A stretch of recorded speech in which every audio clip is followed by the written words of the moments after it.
In today's video, I'm going to teach you how to create an integration in Snowflake, a platform that allows users to connect Snowflake with external services such as cloud storage, APIs, and notification systems. This is especially useful for automating data workflows and ensuring seamless communication between different software environments.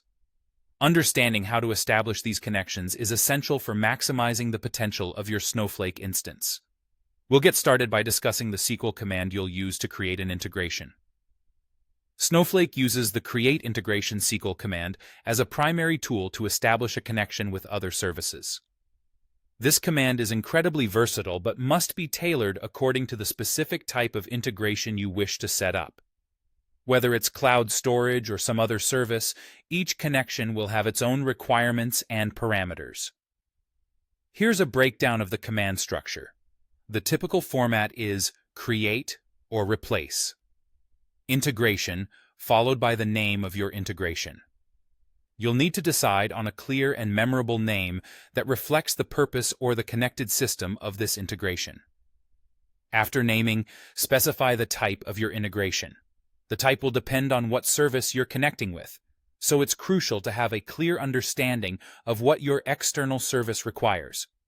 Following the type parameter, you'll need to insert any integration-specific parameters required by your chosen service. For example, if you're connecting to cloud storage, you might need API keys, secrets, or endpoint details.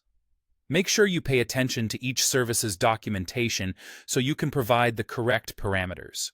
It might be helpful to list these out in advance to prevent any hiccups during the setup process.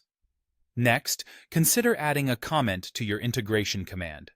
This serves as an excellent way of documenting the function or importance of this integration for future reference.